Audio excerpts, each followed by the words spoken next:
Hola, soy José Agustín para Peralta y en esta ocasión vamos a analizar este circuito que está compuesto de tres resistencias de 8, 4, 6 ohms y una fuente de corriente que no conocemos y vamos a marcar como I minúscula.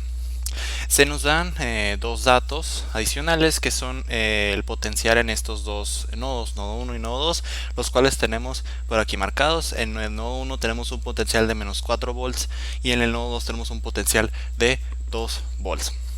Entonces podemos comenzar por analizar cómo van a ser las corrientes en ese circuito. Entonces, pues tenemos aquí esta fuente de corriente que va a dar una corriente con un valor de I que tenemos que obtener. Ya, llegando al nodo 2, esta corriente, parte de aquí, parte de esta se va a venir para acá, la cual vamos a llamar I1, y otra parte se va a venir pues para acá abajo, ¿no? Que vamos a llamar I2.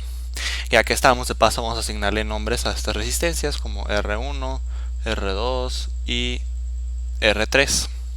De forma que, como tenemos el potencial entre estos dos nodos, bueno, más bien tenemos el potencial de ambos nodos, podemos obtener pues la diferencia entre estos potenciales para tener cuál es la diferencia de potencial entre estos dos nodos, o pues su voltaje en su defecto para el caso de esta resistencia R1, puesto que aquí de hecho hay otro nodo, el cual está conectado a tierra, lo que quiere decir que aquí hay 0 volts.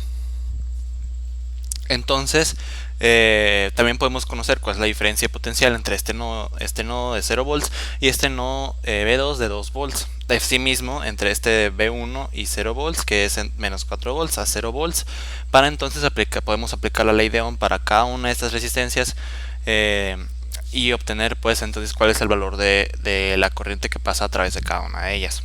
Vamos a comenzar por la resistencia R1.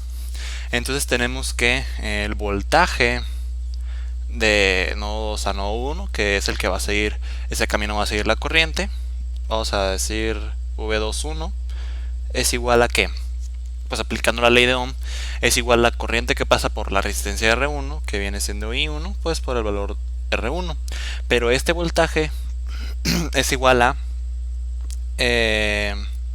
la diferencia de potencial entre este y este, que es B2 menos B1, lo que pues es 2 volts menos 4 volts, pues son 6 voltios.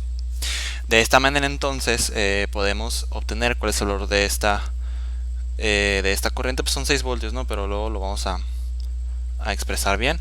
Entonces podemos obtener cuál es el valor de esta corriente, pues podemos dividir ambos lados por esta resistencia R1. De esa forma tenemos que la corriente I1 es igual a esta diferencia de potencial B2 menos B1 sobre resistencia 1. Entonces, como habíamos dicho antes, esto son 6 volts entre 6 ohms, eso es 1 ampere.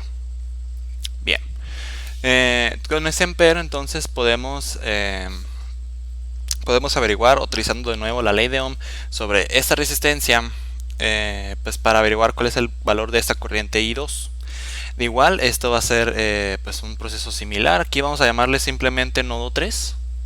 Entonces vamos a tener que el voltaje del nodo 2 a nodo 3 es igual a la corriente que pasa por esa resistencia R3 que está entre esos dos nodos.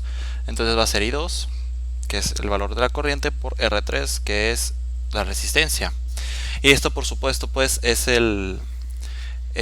la diferencia de potencial entre el potencial en este nodo 2, perdón, y este nodo 3, que va a ser entonces pues B2 menos B3, pero como B3 es igual a 0, pues tenemos B2. De esta manera entonces despejamos el valor de la corriente I2, que va a ser el potencial en el nodo 2 entre la resistencia R3, que es de 4 ohms. De esta manera entonces podemos calcular el valor de esta corriente, siendo que tenemos 2 volts entre 4 ohms, esto es 1/2 de ampere. Entonces podemos aplicar ahora la ley de Kirchhoff de corriente sobre este nodo 2, por ejemplo, para obtener cuál es el valor de esta corriente I. Ley de Kirchhoff de corriente sobre el nodo 2 nos dice que pues la suma de las corrientes que entran y salen deben de ser igual a 0 sobre ese nodo.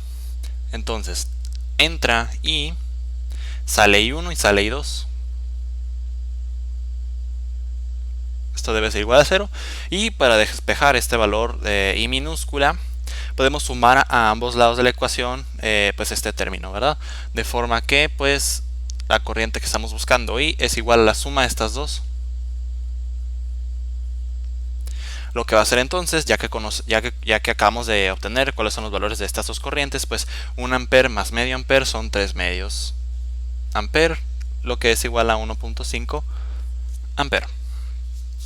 Entonces, con esto, pues podemos terminar el análisis de este circuito, dado que pues hemos obtenido cuál es el valor de esta corriente, que es el que se nos preguntaba desde un inicio. Entonces, efectivamente con esto pues concluimos este análisis.